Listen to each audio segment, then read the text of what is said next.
ketika uap air diserap oleh awan. Dan ketika awan itu sudah tidak sanggup lagi untuk menyerap air laut, kemudian hujan akan turun. Begitulah siklus terjadinya hujan.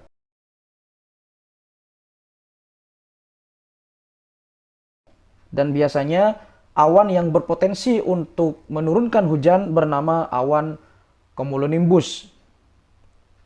Indonesia, seperti yang kita ketahui bahwasanya adalah salah satu negara yang memiliki iklim tropis. Biasanya di beberapa daerah kadang musim hujannya sangat lama, pun juga di beberapa daerah lainnya terkadang musim kemaraunya juga sangat panjang. Ini menyebabkan di beberapa daerah di Indonesia terkadang ada yang mengalami kekeringan, juga ada yang mengalami banjir dan lain sebagainya seperti tanah longsor. Mengapa ini bisa terjadi? Salah satu penyebab dari perubahan cuaca tidak bisa kita pungkiri adalah adanya global warming atau pemanasan global yang saat ini tengah meresahkan kehidupan yang ada di bumi, dan ini kalau dibiarkan secara terus-menerus akan mengakibatkan dampak yang buruk terhadap bumi. Nah, kita kembali kepada pembahasan yaitu tentang hujan. Bisakah hujan ini dimodifikasi? Secara ilmiah, hujan ini akan terjadi ketika awan menyerap uap air. Dan sederhananya adalah ketika awan tersebut sudah tidak kuat untuk menampung uap air, maka hujan pun akan turun. Ini adalah siklus sederhana bagaimana cara untuk hujan itu terjadi.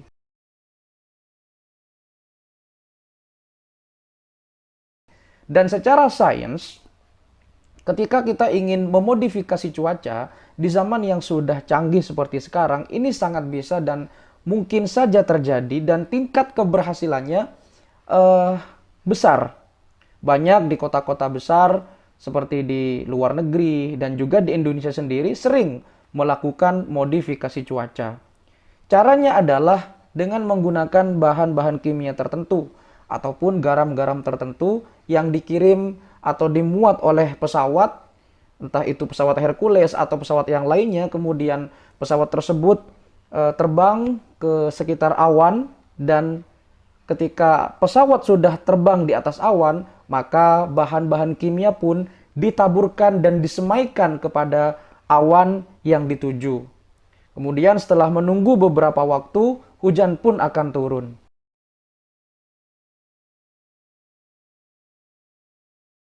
Beginilah proses siklus terjadinya modifikasi cuaca. Jadi secara sains ini sangat dimungkinkan. Banyak negara-negara ataupun daerah-daerah yang mengalami kekeringan yang sangat lama, ini biasanya akan melakukan yang namanya modifikasi cuaca. Ataupun di daerah-daerah yang rawan kebakaran hutan, biasanya akan dilakukan yang namanya modifikasi cuaca dengan cara seperti tadi. Jadi awan itu disemai, kemudian ada pesawat yang terbang ke atas awan tersebut, lalu kemudian ditaburkan beberapa bahan kimia khusus, dalam hal ini adalah garam khusus yang sudah diracik sedemikian rupa oleh para ilmuwan, dan akhirnya hujan pun akan turun.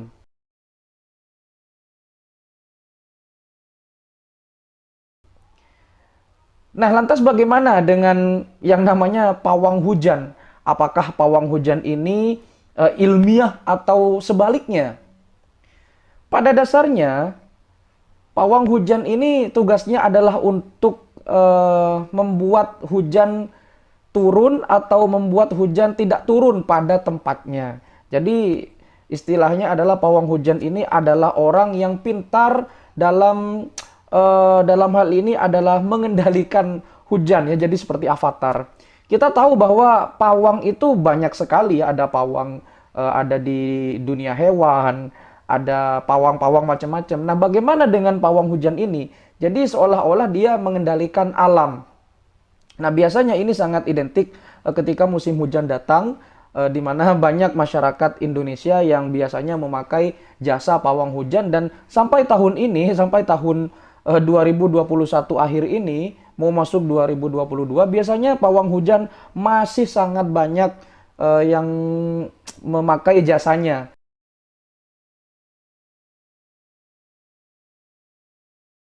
Nah, bagaimana ini menurut sains? Apakah ini bisa dibuktikan secara sains ataupun tidak? Di beberapa negara lain, tidak hanya di Indonesia, ternyata juga ada yang namanya pawang hujan, tapi namanya berbeda-beda.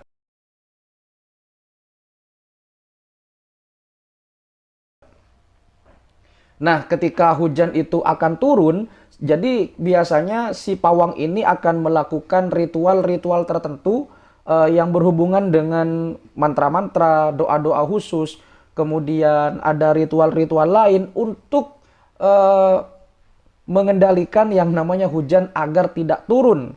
Entah itu karena ada acara penting, entah itu karena ada acara-acara yang tidak bisa ditunda dan lain sebagainya yang berhubungan dengan hujan.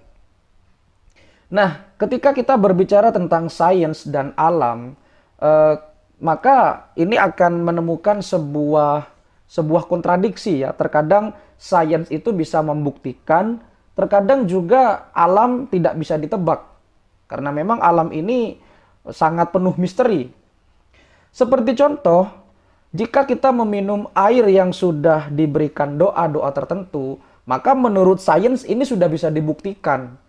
Jadi ketika Anda misalkan minum air dari orang pintar atau dari siapa, kemudian Anda mengalami sakit ataupun Anda merasa tidak enak badan, kemudian Anda meminum air itu dan setelah meminum air itu dalam beberapa waktu Anda sembuh dan berangsur-angsur membaik, itu berarti secara sains air tersebut ketika dibacakan doa, molekul-molekul yang ada di dalam air ini akan menjadi molekul-molekul yang lebih indah. Molekul-molekulnya berubah menjadi positif. Tergantung bagaimana kuatnya orang yang memberikan doa atau orang yang mensugesti air tersebut supaya berguna untuk orang lain. Ini sudah ada penelitiannya dan ini sudah bisa dibuktikan secara sains.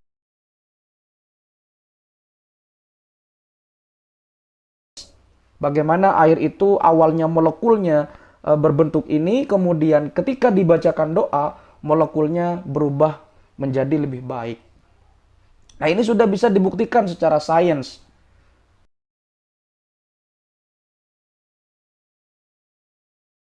Nah, berbeda halnya dengan pawang hujan. Sampai saat ini, sains masih belum bisa membuktikan bagaimana cara kerja atau mekanisme dari seorang pawang hujan dalam mengendalikan hujan. Karena memang pada kasus ini adalah alam yang dikendalikan. Bagaimana caranya dia untuk memodifikasi, kemudian caranya dia untuk mengendalikan hujan agar tidak hujan. Walaupun hujan biasanya paling tidak hanya turun sedikit atau hujan rintik-rintik atau gerimis istilahnya. Nah, ini bagaimana bisa terjadi? Sampai saat ini sains masih belum bisa membuktikan bagaimana mekanisme dan cara kerja dari seorang pawang hujan. Biasanya pawang hujan itu bisa dari keturunan keluarga atau mungkin ada orang-orang tertentu yang bisa melakukan itu. Dan jika sahabat tahu bisa tulis di kolom komentar bagaimana cara atau mekanisme pawang hujan itu bekerja. Sampai saat ini masih belum bisa dibuktikan secara sains. Tetapi pada dasarnya, entah itu modifikasi cuaca ataupun pawang hujan, pada dasarnya kita tidak bisa mengetahui alam itu bagaimana.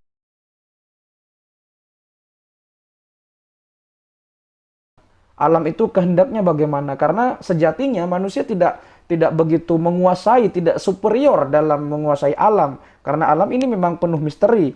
Sejatinya alam ini juga terkadang bisa bersahabat dengan manusia, juga di satu sisi juga terkadang tidak bisa bersahabat dengan manusia. Jadi dalam hal ini, dalam konteks ini, entah itu modifikasi cuaca ataupun pawang hujan adalah sama-sama untuk bisa bersahabat dengan alam. Jangan lupa jika sahabat tahu tentang jawaban ini, bisa tulis di kolom komentar.